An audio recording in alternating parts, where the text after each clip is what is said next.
गुरुजी, कभी कभी ऐसा भी तो होता है कि किसी चीज़ के पीछे हम लोग बहुत ज़्यादा पड़े रहते हैं, लेकिन फाइनली वो हम लोग को नहीं मिल पाता है। तो इसको कैसे देखें हम कि इस परिप्रेक्ष्य में जैसा आपने बताया है? देखिए, हमको किसी भी बात को बहुत फेस वैल्यू पर नहीं लेना चाहिए। ये है कि जो फिनोमिना है, विज्ञान है, जो कॉन्सेप्ट है इस सोच के प्रति कि ये टू वे एक्शन यूनिवर्स में चल रहा है, उसमें कोई संशय नहीं। लेकिन हम जब किसी चीज़ के पीछे भाग रहे होते हैं या हम कुछ चाह रहे होते हैं, तो ज़रूरी नहीं कि हमने अपनी चाह को या हमने उस बात को पूरी तरह अंडरस्टैंड भी किया हो सकता है हमने उसको किसी अलग ढंग से ट्रांसलेट किया हो, लेकिन जो उसका बेसिक भाव होगा, जो उसका मौलिक भाव होगा, वो ज़रूर पूरा होता है। वो हमको वही खींच रहा होता है। यानी कि हमने उसको एक अलग अपने सांसारिक जीवन में चश्मा दे दिया होता है कि हम ये चाह रहे हैं। अब मान लीजिए हम कोई ख़ास किस्म की जॉब चाह रहे हैं, उसके पीछे लगे हुए हैं, नहीं मिलती, तो हमको लगता है कि अस्तित्व ने क्या सहयोग नहीं दिया। लेकिन हम जॉब क्यों चाह रहे थे? हम जॉब के लिए तो नहीं चाह रहे थे। जॉब जीवन में सेटलमेंट के लिए, आर्थिक कारणों के लिए, या और भी बहुत सारे हिडन फैक्टर हो सकते हैं जिसके लिए हम चाह रहे होते हैं। तो इन ए वे वो हिडन फैक्टर्स सब एक्टिव हो चुके होते हैं और वो देर सवेर ज़रूर पूरे होते हैं, इधर से हों या उधर से हों।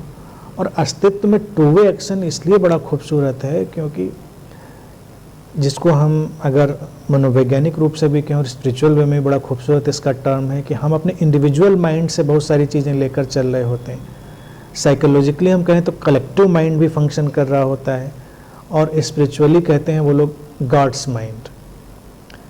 तो अब गॉड्स माइंड यानी कि जो अस्तित्व का एक सोचने का ढंग है, अब गॉड कहीं बैठा नहीं, उसका माइंड है, यानी कि टोटलिटी का फंक्शन करने का ढंग, वो हम समझ नहीं सकते। लेकिन जैसा कि रूमी पर हमने पहले बात करी कि अस्तित्व तो कंसर्न्ड है, ऐसा नहीं कि वो उसने हमको अलग थलग छोड़ दिया है। तो उसका जो ढंग हो सकता है हमारी तरफ आने का, वो हमारे इंडिविजुअल माइंड से फ़र्क हो सकता है, लेकिन वो होगा हमारे अलाइनमेंट में। और अगर हम ठहर कर देखेंगे तो शायद बहुत खूबसूरत हो। जॉब का उदाहरण तो मैंने दिया, इसको समझा भी जा सकता है, कई बार उसमें समझने में अड़चन भी हो सकती है लोगों को। लेकिन एक दूसरा उदाहरण देखें, वो बड़ा क्लियर है, मैंने बहुत लोगों की ज़िंदगी में देखा उसको। कोई रिलेशनशिप है और रिलेशनशिप के पीछे वो भाग रहे हैं, उनको लगता है कि ये रिलेशनशिप मेटेरियलाइज होनी चाहिए, किसी भी प्लेन की हो सकती है, कैसी भी रिलेशनशिप हो सकती है। और अगर वो रिलेशनशिप मेटेरियलाइज नहीं हो रही है तो उनको निराशा भी है। चलिए हम मैन वुमेन रिलेशनशिप की या इस तरह की रोमांटिक रिलेशनशिप की ही बात कर लें डायरेक्टली। हमको लगता है कि यही बिल्कुल राइट पर्सन है। हमने अपने लिमिटेड माइंड से, इंडिविजुअल माइंड से सोचा कि यही राइट है, हमने चलना शुरू किया। तो कभी अगर अस्तित्व के हम सिंक में हैं, मेडिटेटिव स्टेट में हैं, तो अस्तित्व क्या करता है, हमको ज़्यादा अलाइनमेंट में रखना चाहता है। तो जो अलाइनमेंट में चीज़ें नहीं होंगी वो नहीं बनेंगी, आसानी से वो मेटेरियलाइज नहीं होंगी। हम जिद करें कि नहीं हमको ये मेटेरियलाइजेशन चाहिए, तो बहुत सारी प्रॉब्लम है। कभी कभी अगर सिंक बड़ा अच्छा हो किसी की मेडिटेटिवनेस का, तो नहीं ही बनेगी वो चीज़ अगर उसके अलाइनमेंट में नहीं है। कम उसकी मेडिटेटिवनेस होगी तो हो सकता है वो बन भी जाए जिद में, तो उसको परेशानियाँ फेस करनी पड़ेंगी। जब नहीं बनती तो अगली लेयर ब्रेक होती है। जब अगली लेयर ब्रेक होती है और फिर कोई और व्यक्ति हमारे जीवन में आता है, उससे हमारा अलाइनमेंट होता है, तो हम रियलाइज़ करते हैं कि ये ज़्यादा अच्छा है, ये ज़्यादा खूबसूरत है, ये हमको ज़्यादा सेटलमेंट देने वाला है। तो अगर अस्तित्व ने उस चीज़ को नहीं पूरा किया तो बेहतर है। जैसे अगर किसी की बॉडी बहुत हेल्दी हो, आप गौर करिए, हेल्दी बॉडी चाहिए, उसके लिए हेल्दी और बड़ी बैलेंस्ड बॉडी चाहिए।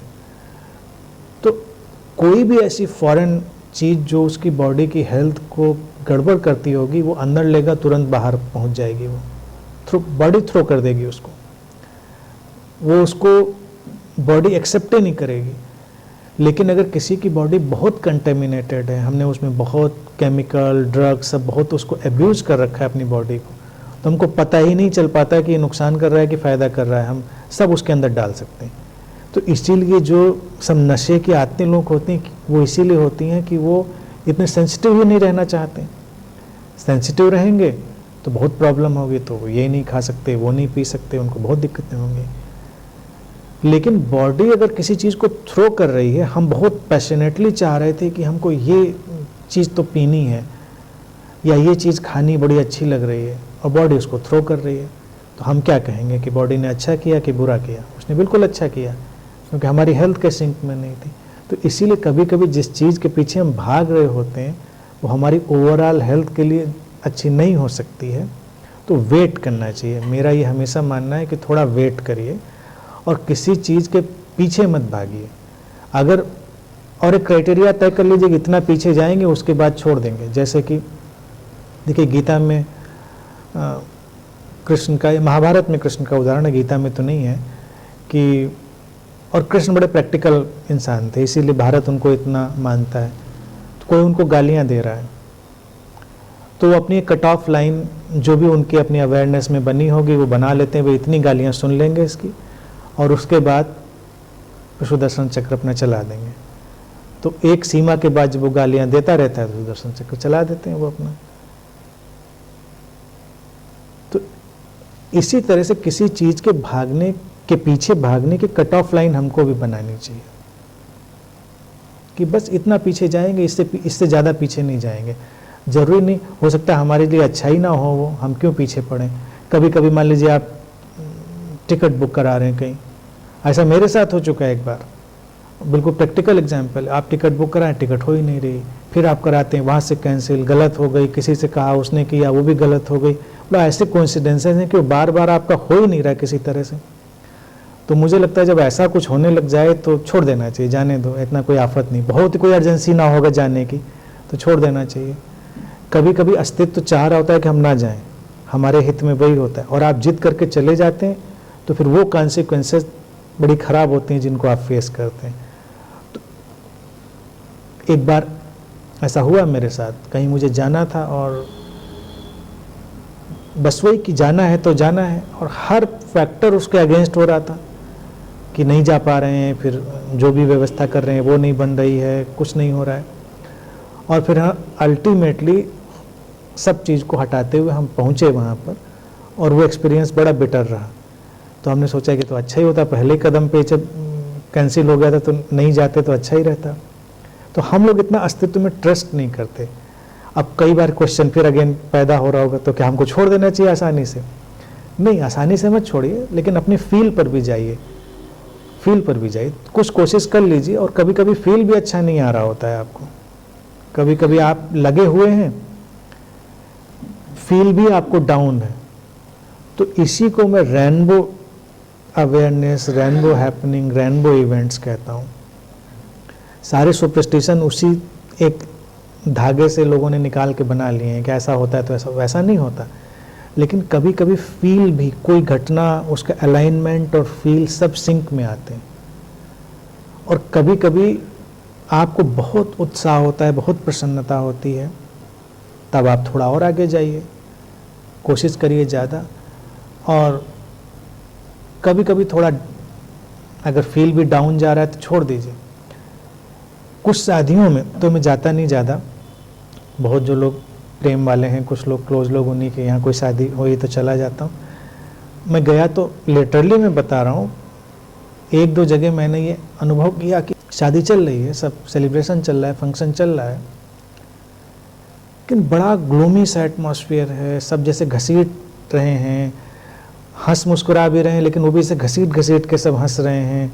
और बाद में साल दो साल के बाद क्योंकि वो लोग टच में थे, तो उस मैरिज का जो हंस रहे वो वैसा ही हुआ, क्योंकि उस वातावरण में सब कुछ जैसे घिसट रहा था, सारी चीज़ें हम कर रहे थे लेकिन सब ग्लूमी उसमें थी।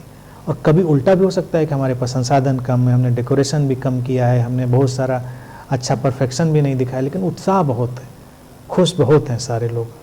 तो वो जो चीज़ है वो उसको रडार समझना चाहिए किसी के पीछे कितना पड़ेंगे किसी चीज़ के, ये राडार थोड़ा सा हो सकता है कि वो हमको जॉय में कितना ले जा रहा है और ग्लूमीनेस में कितना ले जा रहा है, कंफर्ट और डिस्कम्फर्ट। अगर कोई चीज़ हमको ज़्यादा डिस्कम्फर्ट और ग्लूमीनेस में ले जा रही है तो छोड़ दीजिए, और कोई चीज़ हमको ज़्यादा जॉय और कंफर्ट में ले जाए, जैसे बॉडी है कंफर्टेबल रहेगी, बॉडी को एक राडार समझिए, एक अपने मन को राडार समझिए।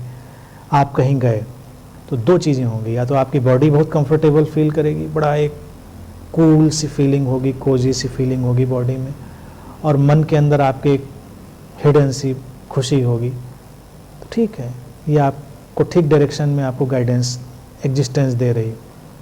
और आप गए, सारा अलाइनमेंट ठीक है, सब बिल्कुल परफेक्ट मैथमेटिकल सब चीज़ है, लेकिन आप अनईजी फील कर रहे हैं, बॉडी के प्लेन पे आप डिस्कम्फर्ट फील कर रहे हैं, माइंड के प्लेन पर भी फियर है, एंजाइटी है, डिप्रेशन है, तो इसका मतलब ये ठीक नहीं होने जा रहा है, हमको सिग्नल एग्जिस्टेंस दे रही है। ये एक तरीका हो सकता है, मतलब बहुत सारी चीज़ों में एक एंगल आई थिंक।